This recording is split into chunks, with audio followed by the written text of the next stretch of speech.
5, 4, 3, 2, 1.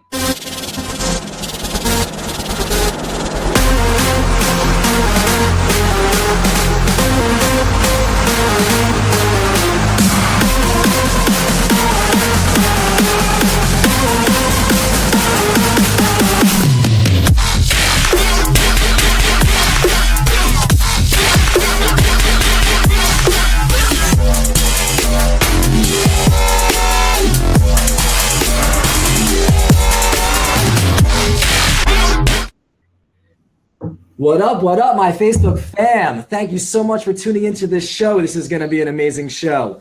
Today, we have an amazing special guest on the show. I'm honored to have him on the show. He has been a coach of mine. He's been a mentor of mine. When I tell you how I connected with him in the first place, you won't even believe it. But without further ado, we have Jack Miller on the line. Hey, Jack, you there? Yeah, I'm here. Michael, how are you doing? I'm doing fantastic. How are you doing?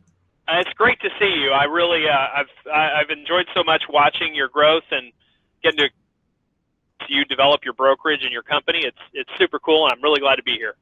Well, thank you so much, Jack. Before I tell people about how we connected, please tell everyone a little bit about you, because I honestly don't know where to begin. You do so many different things, from consulting for brokerages and for agents, and I just don't know where to begin. So why don't you just give a brief intro into who the amazing Jack Miller is? Yeah, thank you. So currently I'm the President and Chief Technology Officer for the Swanepoel T3 Group. We're the largest management consultancy in the residential real estate industry, and also the largest publisher of industry trends and research. So we do work with very large organizations like the National Association of Realtors, large franchises. We run a broker accelerator program, all to help improve and develop this industry. My personal background, I've been in the real estate industry for 16 years. I've worked for large national companies like Keller Williams. I've been a franchise owner. I've operated franchises with some partners. I've run a small brokerage. I've built a sales team. I've done a lot of different things in my career. I've personally consulted with over 250 brokers to help them develop and grow their business, and a lot of top sales teams within those brokerages as well. And we bring that experience with a whole group of management consultants over at the Swanepoel T3 Group to help develop brokers and their businesses. So that's our background, and our company publishes about 5 books a year on real estate. We do a lot of research. We talk to a lot of people, and we help design strategies and technology and systems to help agents win. Yeah, so you guys are like kind of smart. We do a lot of stuff. I mean, we do a lot of stuff. It's not about smart. It's about we just work like heck at it. I mean, we spend a lot of time on it. If you're willing to spend more time than us, maybe you can beat us. No, when I say smart, I mean as a compliment, because, a lot of times, to give a little background here, and, Jack knows I love you. I speak to a lot of different people, and sometimes I'm speaking to motivational people, and sometimes I'm speaking to different types of coaches, right? And whenever I've dealt with you, and I was in your T3 program, which was awesome, whenever I speak with you, it's information packed, very high level conversations, very strategic, technologically oriented. It's smart stuff, like when I call you, I need to be clear headed because it's deep. So I mean that in the biggest form of, biggest compliment possible. You guys are like a brain think tank over there. And the people that you're connected with are awesome. So let me take just a quick step back before we get into the big question today of helping agents figure out what archetype they are so they can dominate. I want to tell people, just because I think it's a crazy story, how we connected. So back in like 2009, I wanted to have a CRM. I wanted to use Salesforce and like do some kind of customized Salesforce solution. And I called up a Salesforce reseller at the time. And I was like, can you help me? And they gave me a little bit of help, but I needed more help. And they're like, well, you can call this guy Jack Miller in Texas. He knows a little bit about this stuff. And I called you. I didn't know anything about you or anything, but you gave me the time. You just, for nothing, I didn't pay you even. You just gave me a lot of free advice. And throughout the years, you would always help me. And it was like weird almost how much you would help me without even getting compensated. And then, a few years later, we dial back. I don't know if it's like 3 years ago or whatever it is. I'm online, and Compass was just getting a lot of press, and they had just bought out their first brokerage in Washington, and I was very interested in them. They're somewhat of a competitor of mine. I'm in New York City, but I still have respect for other successful brokerages. And I was looking online about why did they buy this Washington brokerage, And next thing I know, I see a blog post by you, how you were consulting with that brokerage. And I'm like, Jack's name shows up again. So I give you a call and I was like, Jack, what do I need to do to get you to consult for me? Just what do I need to do? And you're like, oh, I'm going to be in New York in like a month. And, why don't we sit down for coffee? So it's just a crazy story how some random person who I was calling with, and just because you were so genuine and open with me and sharing with me, that I want to share this story because anyone that's watching the show, if they ever do connect with you, I want them to know how genuine a person you are and how helpful you are and how you've been involved and instrumental into the success of a lot of other brokerages, including those that were purchased by Compass. So, I just wanted to kind of throw that out there and say in front of everybody, thank you so much for all the help that you've always given me throughout the years. Oh, well, you're very welcome, Michael. And, I see part of our role with our company is we help develop leaders for the industry. And, when we see people asking leadership questions, we want to provide people a path. And so that's what our programs are about, is helping leaders grow. So, and it's a privilege to work with people that are growing companies and really doing great things. Yeah, fantastic. All right, so we're going to jump into the topic of the show today, which is about the archetypes. And, I went through this with you when I was in the program. I want to obviously go in through this for the people that are watching now. First of all, let me ask you, why is it important for agents to know about agent archetypes and what is an archetype? And, why is it valuable for them to hear this conversation we're about to have? That's a great question. So I've been in the industry now for quite some time, and that my partner and I have talked to a lot of brokers, and we've seen a lot of brokers and agents struggle to become highly successful in the industry. And what we realized was that there's so much noise in the industry, there's so much technology and marketing, and there's coaches, and there's all these people telling you what to do, telling you how to become successful, that what was missing was the connection between all the ways of being successful and the person and what they're great at and what their strengths are and what their skills are and how they can leverage themselves best. And what would happen is, without that knowledge, agents would just kind of go from thing to thing to thing to thing, and they'd go to a real estate conference and somebody would give them a pitch and they'd buy it.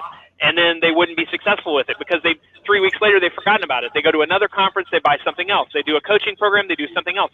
And they never really master anything because they hadn't focused first on themselves and what their strengths are and their situation and where they can become masters of their sales business. So we observed that, and then my partner and I kind of looked and said, well, what are the ways that are most common that agents become successful that we can put in categories that are easy for people to understand, and that then once they understand them, they can focus on mastering one of those types of business and becoming really good at it and driving a lot of revenue and dominating in that particular category of business. That's why it's important to pay attention to, because you can waste a lot of time trying to make money all these different ways, and at the end of it, you don't really have a strong sales practice. And we want everybody to have a strong sales practice. That's the fundamental of operating a good real estate, is that strong sales practice. Gotcha. Awesome. That makes complete sense. I remember in one of our calls even, we were talking and you were saying that, sometimes an agent will sometimes even go to the wrong brokerage because maybe their skill set is something that brokerage hasn't yet developed. And they're basically going to learn from someone who might be an expert, but not an expert at that thing that's going to make them successful.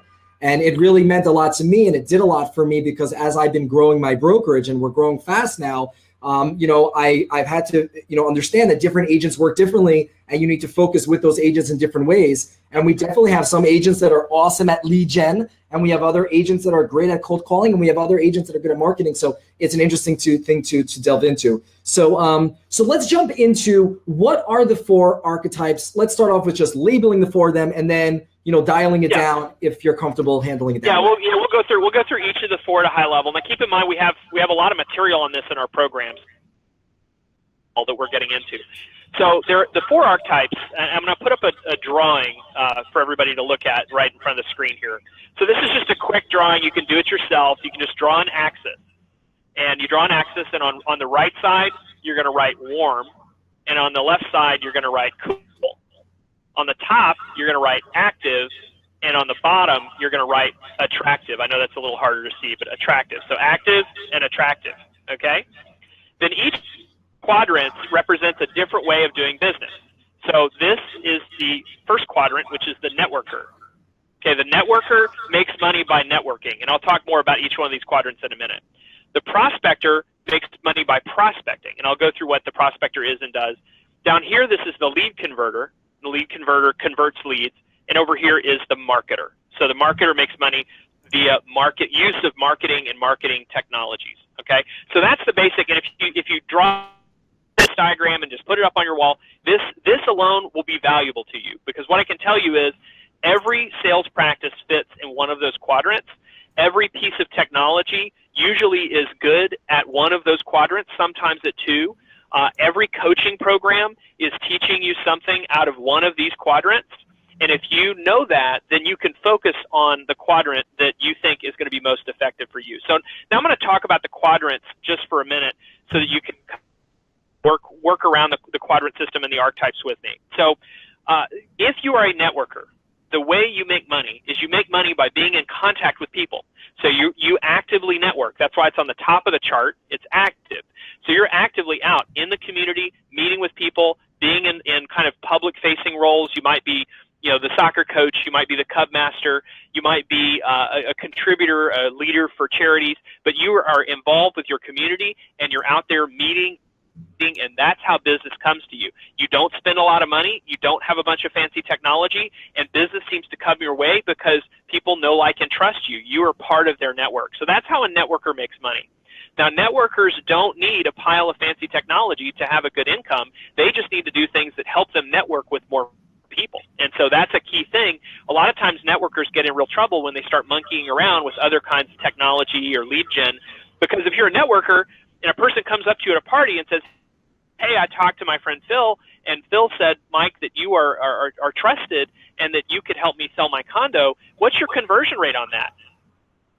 95%. You're going to get that deal. So networkers have this really high conversion rate amongst the people that they know. But if you take that person and you try to feed them internet leads, it's a disaster, because as we know, Mike, 1 in 20 internet leads does anything with you, right? So it's really, really hard. So as a networker, you need to know what you're good at, and you need to be expert at it and build your systems around networking. Now, if you're the type next to it is the prospector. The prospector is also an active type. That means the prospector goes out and is on the hunt, to find people, and what's different about them is they're looking for people in specific situations. So if you're a prospector, you're looking for a person that you know you can help because you're an expert at helping that kind of person. So you're looking for the expired listing. You're looking for the for sale by owner. You're looking for the new divorcee or the divorcing couple that needs help figuring out how to sell the house and now that they're splitting up. You're looking for whatever situation that the people are in that you are super good at handling. Now, you don't have to know those people. They don't have to know you, but you demonstrate that, like, hey, I am an expert at selling in that kind of situation. I know how to handle that. And so it's an active practice, and you use your time, and you use your focus, and you also use data. That's the other thing with prospectors is really interesting. Prospectors can take data, they can take information, and they can turn it into sales and transactions. So if you have a good expired list, or you have a good list of people that are in a specific situation, you can prospect that list, and you can make money that way. And so that's how a prospector makes money. Good things about the prospector. Prospecting, you can really control your time. You can really be very focused and say, I prospect in these hours, and I do these practices, and I use some direct mail to help me out. But you can design a business that you can turn it on and off, and it's very scalable. You can move it anywhere. You can move from one city to another city. It doesn't matter. You don't have to know anybody because you have this strong skill and you know how to help people in that specific situation. So that's how prospectors make money. Their technology, again, it's more data-driven. It's more about lists. It's more about follow-up technology. It's some direct mail. So there's a lot of things you don't need in order to be successful as a prospector, right? And there's coaches for this. So you've got, there are people that specifically teach how to prospect. Probably best known as Mike Ferry. Mike Ferry's a very strong FISBO prospecting coach. For networkers, by the way, the coach for networkers are like the Tom Ferry, the Brian Buffini, the people that tell you how to build and maintain relationships with people over time. So each one of these quadrants has like a coach archetype that goes with it as well. So the third type is the converter. Now, the converter, everybody's talking about the converter nowadays because it's like we just figured out we can put money in the internet and get leads back out. And so the converter is now like everybody's doing the converter. Now, converters, what they use is they use money to generate, to attract, and that's why I put on the bottom, it says attractive. So they use money and advertising programs to attract people to them. massive quantity of people. It's like a net in the ocean, and they just cast the net and they just bring all these people, and there's a bunch of stuff they're not going to eat in there, but one or two people out of that 100 that they pull in could turn into a transaction for them. So a lead converter is used to low conversion rates and is really good at scripts, is really good at follow-up. And again, it's kind of more, it's mechanics. It's like I put people into the system, I sort them out based on who's really active, I figure out who's real, who's not, I throw out the Mickey Mouse people, I focus on the top 5 or 6 that are really look like they're the real deal, and then out of that, I shake 1 or 2 deals out of that tree. Now, the good thing about the lead converter is, again, it's a very portable business, and it scales. If you're a networker, it's hard to scale networking, because you have to just meet a lot more people. So it's all that time of meeting and building relationships. But if you're a converter, you can just pay money and get more people. And so if you need to scale a business, you want to add a lot more to your business, then building that converter archetype is how to do it. Converters are also very portable. If you've got a conversion engine running, you can pick up your business and you can move across the country and buy leads from some other place, and you can have your business up and running. I've watched them do it. I've watched converters literally move from one side of the country to the other without a bump, hardly at all, because leads are leads. Conversion's conversion. All the same tools work. It doesn't matter if you're in New York or San Francisco. So that's the lead converter. That's the difference there. And again, those guys have money. You got to have special tools to help you lead convert. You're probably going to buy one of these lead conversion systems like a Boomtown or a Commissions Inc. You know, that's the kind of tools you're going to need in order to build up your business. And it's a great way to scale and add additional business if you have some revenue already in place. It's coming maybe from your network. So the fourth type is the marketer. Now the marketer is also on the bottom on attractive, but I'll put them over on the warm side. So marketers experts at something, and they attract people to them who want that expertise. And so a lot of brokers and a lot of agents will say, I'm gonna become the expert in this neighborhood, in this building, in this condo type, in this whatever, and they market the easy so everyone can tell they're the go-to person for this particular kind of business. And the great thing about the marketer is super high conversion rates, relatively low advertising costs, because you're not casting a wide net. You're putting up a big sign that says, if you're in this situation, I am the expert, and then there's all the proof of their expertise below that. And so the marketer gets those calls that are like, hey, I've been reading your blog for the last 2 years, or I've been following you on Facebook. You are the guy for selling my condo, because you're selling all of the ones that are just like mine, and you're putting out the best market stats and reports, and I can tell you're crushing it, so I'm going to come to you. So that's what the marketer to generate and build businesses. And so those are the four types. They have different needs. They have different technology companies that cater to them. They have different marketing that they're going to do. They have different practices they're going to do. But once you know, like, hey, I'm a networker. Well, your number one job is networking and meeting with people. Hey, I'm a prospector. Your number one job is getting a list of people and prospecting it.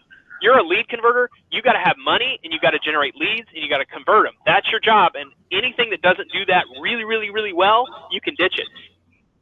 For marketer, what you need to do is demonstrate and market that you are the expert in something. So you got to be an expert, and then you got to market the hell out of it, so that people know that you're the expert and you're the guy to call, or girl to call, as it may be. So those are those are the four types.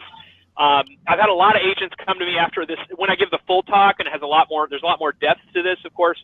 But I've had agents come up to me and go like, "Oh my gosh, I wish you'd come give me this talk 5 years ago, because I wasted all this time trying to be an expert at everything." And how to use these types. Once you've got one mastered, how to move around and develop expertise in the other archetype quadrants is very powerful for growing your business, because once you master one, you need to get another one. Yeah, so got a question for you, right? So if I look at the history of my business, right, I definitely started out as a prospector. I literally just would hit the yellow pages, 2 phones in hand, and just, you want to sell, you want to sell, you want to sell, you want to sell, basically. And I would, just find people that way. No prior, history. I could pick up and move to any state and do it. I just need somewhere that I can get phone numbers from, right? As my career has, progressed and grown and so on and so forth, I do a lot of lead gen where I have leads that are coming in where you would be more considering it a lead converter. So whether that be direct mailings where stuff comes in, or Zillow leads that are coming in. And now a lot of what I'm doing is social media based. And so my first question for you actually is, I do a lot of social media stuff. I educate on social media. I provide value in social media. What is that considered? What category is that? Is that a marketer?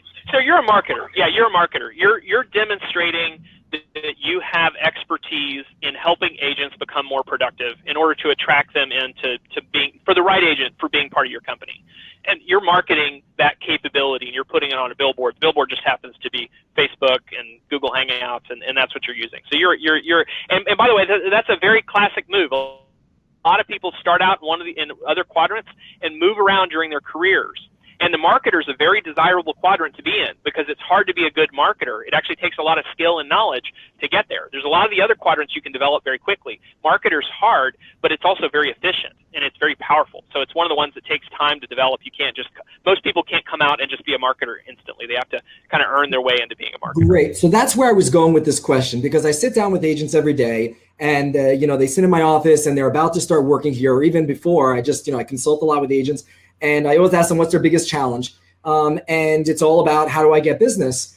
And if you're a new agent, let's talk to the new agent right now, who's just new into the business, right? If they're new into the business and they want to take a marketing angle, which is like, I'm going to be flooding with direct mailing, or, depending on what state you're on, literally a billboard or social media, that's going to be something to kind of start and get going and start making money in 1 to 3 months, I would presume, right? That's kind of a hard start. Would you agree with that? Yeah, it's a very hard start. So the problem with starting with heavy-duty marketing, and I would say to some extent even heavy-duty lead conversion, is it has capital requirements. You have to have money in order to do it, in order to get your message out, and you have to be better than what people are seeing. So if they're seeing other marketing messages, you have to beat those other marketing messages. So you have to have money, and you have to be pretty smart about the messages, how you're marketing, credible as a new agent, because you just don't have it. You don't have the transactions, you don't have the deals, you don't have the experience, you don't have the proof of being an expert. And I think it's very important that a marketer establish themselves as an expert. Okay, but if you had a person come in and they said, I got a pile of money over here, can you help me spend it so that I can generate some real estate business? Yeah, you can do that, but the reality is most agents don't come into this business with a pile of money to spend on advertising to generate leads, right? Yeah. Or to do marketing. They just don't have it. So generally, the least expensive types to start with are the networker and the prospector, and which one you start with sort of depends on their situation. So if you had a person come into your company and they've lived in New York for 25, 30 years, and they've got a great social network and people like them and they're trusted already, then that's a great person to say, hey, all you need to do, I just need to help you develop some expertise in real estate and to begin to talk smart about real estate and be able to be an authority for your crowd, and then they'll go do deals because they've got the list of people. They just need to be in front of those people having lunch and talking to them about real estate. Now, if they don't have that, then they've got to hustle, and that means they need to be a prospector. And what they need from you, Michael, as their broker and leader, is they need prospecting lists, and they need scripts, and they need training on how to do the hustle in order to go find that business. They got to sort through that haystack to get to that needle, right? So that's what you got to do if they don't have the network. Yeah. So one of the things that I've come to realize recently, and maybe it's obvious, but it's something that I took years to really figure out, was that I definitely was and very successful as a prospector, going out to prospect for new business, hitting the phones. And I'm even successful as a lead converter with the calls coming in, because I do understand the, in some cases more than 20-to-1 situation. But what I found that's been a game changer for me was when you marry together the prospecting or lead converter portion with having a marketing plan in place that helps you as a marketer. So what I'll do is I'll go out there and prospect and get basically I'll be cold calling for email addresses, right? I'll cold call you. I'll say, hey, Jack, you looking to sell your home? No, Mike, I'm not. We sell my home. Oh, sure, no problem. If you were to move, where would it be next? And next thing we know, we're talking and I know about your kids. And I say, Jack, what's your email address? I want to send you my contact information. Yep. And I get your email address, which is my goal really, to get your email address. Now I'm going to be sending you monthly emails. I'm going to be Facebook targeting you through on social media. I'm going to be marketing the crap out of you. But I started with a prospecting call. And that has made my prospecting so much more effective than when in the past it was always new business. Well, now it's new business and all this new business that's coming from the follow-up in the marketing part of it. Yeah, what you described is what I call it's the maturity cycle of an agent. So the reality is you need to start with one quadrant where your business is functional, but then over the course of your career, you develop skills in all the quadrants, because as you develop skills in all the quadrants, now you have a really robust business, where if your network is not providing you with deals, you can go over and prospect. Or if your prospecting is not providing you with deals, you can go buy leads. Or if your leads are not working out, you can just do the marketing to nail that part of the market that's being underserved. So you really, as you mature, you begin to develop in all the quadrants, and you start to cross over and do what you can use some of my skills in one area, and with a little shift, I can start to move into these other areas. This is another place for brokers to take notice. There are some agents that they're just never going to develop in all four quadrants, so you can augment them. Like your company, your brand provides a really strong base of marketing for agents that are never going to develop into marketers. They're just never going to get there, but they're good, maybe good prospectors or good networkers. But so an agent backed up by a broker who's really good at marketing now gains the advantages of that quadrant. So it's cut your business as a broker and to look at your business as an agent, because those things, they meld, they overlap, and so you can get partnered with the right people to complement your business and your business style. Yeah. I just want to bring something up I think is important for people to know, just to kind of keep it honest. When we started talking, or now when I was in your program and I entered your program, and if you would have, it was asked like what kind of agent I am, you were like, everybody in the room was like, prospector. Yeah, that's like, totally. Talking to the group about, cold calling and getting leads and all that kind of stuff. Like that's what I did. And I got a tremendous amount of business. I grew my career like that. And now you're talking about the maturation of an agent. And, now a lot of my business is coming from the marketing, social media stuff. But I think I wanted for a second talk to some agents that I see struggle a lot. And where the ones that I find struggle the most are the marketers who are marketing in their heart, and they're starting in the business and they want to do marketing because they don't feel comfortable doing the cold calling. Like the cold calling guy can maybe learn how to market over time or hire someone to market for them. It's much harder to hire somebody to prospect for you. That's a hard thing to hire. Yep. Yeah, so it is. What kind of advice do you give to someone like that that's a marketer in heart that really long-term is going to be very successful in the business, but, is struggling for that initial, those leads, so to speak? How do they handle that? How do they grow? What do they do? Yeah, so for the person that has, first of all, it's great. If you have marketing skills, you just need to translate that into sales skills in terms of what you're understanding. Because sales and marketing, the thing they have in common is understanding the customer. So if you understand the customer really well, which a great marketer does, a marketer knows what a customer is thinking. A marketer I can describe our customers, I can describe them in detail at length. I can tell you what they ate for breakfast in the morning. I can tell you the thing that annoys them about their real estate business. I can tell them all the things that they probably do wrong out of habit, right? Because you really know your customer. Now, if you're a great marketer, you know your customer, and you just need to use that in sales. And that's what I tell people is pick a sales type, right? And use your marketing knowledge to help you work with those kinds of people so that you know what their hot buttons are and you use them in sales and create things that are valuable from a marketing perspective to them. Give them a tip sheet. Give them hey, these are the top 10 mistakes that, say you're a marketer and you know first-time home buyers really well. Well, create materials for first-time home buyers. They don't have to be fancy.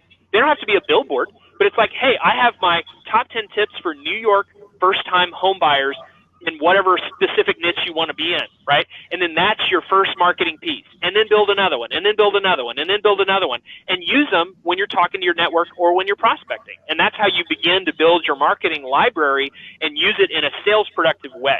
And that's, you're using your strength, but you're using it focused at where you're going to get sales production sooner than spending a bunch of money on advertising. Yeah, no, that's really fantastic. It's interesting. I was speaking with one of my agents the other day, and he's a fantastic agent. He's going to do big things. And we were talking about reaching out to a certain network. And we were talking about, what he could be saying to that network. And he's a great marketer. And so, you even just gave me an idea right there, is that if he had something that he was sharing with that network, a valuable marketing piece, it would be more comfortable to call through this network because he's calling to share a marketing piece that he created. It's no longer a cold call. It's sharing something that he did from a marketing perspective, which he'd probably be very confident doing because he's a good marketer. Yeah, that's a good tip right there. Yeah, bingo. You nailed it exactly. That's exactly the right way to use it. So awesome. Every time I talk to you, Jack, I learn something big. Thank you. Yeah, you're welcome. Well, Jack, this was really, really deep. You really shared a lot. If to maybe kind of wrap up the show a little bit, if you wanted to give some advice to, agents that are, a year or so in the business, they're trying to figure out who they are. You have any kind of, thoughts for them? And of course, also please share your information, how people can reach out to you. Feel free to give yourself a little bit of a commercial again, because I totally root for everything you do. Sure. Yeah.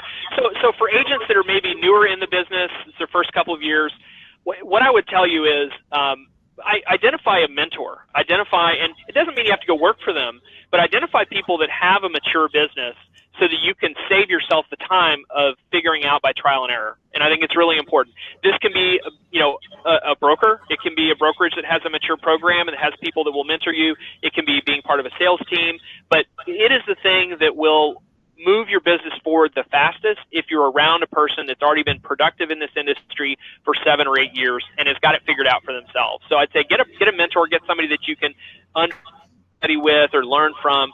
I really strongly believe in that, and we have programs based around mentorship. And as far as my information or our company's information, so our brokerage accelerator program, which is the one that you went through, Michael, is T3 Fellows. So you go to t3fellows.com. It's for sales teams and brokerages. It's not for everybody. This is a very targeted program. We're looking for, for small companies and sales teams that want to grow massively and want some help doing it. We have a community of support and a whole bunch of curriculum and materials. It's not for solo agents. It's really for sales teams and small brokers. Even we have some big brokers in the program as well. I mean, we've got brokers with hundreds of agents that are going through this with us. So that's one of our programs that I think is probably most valid for your audience. If you want to follow me personally, I'm Jack Miller on Twitter. You can also find me. I'm Jack Miller Austin on Facebook if you want to look me up there. So those are good channels to follow me at. Fantastic. That's really, really awesome. I want to close with a thought here, because you mentioned about, finding a mentor and it being important. And, one of the biggest things that we do here at Meier, my brokerage in New York City, is that I was, one of the top real estate, agents and teams in New York City before I opened up my brokerage.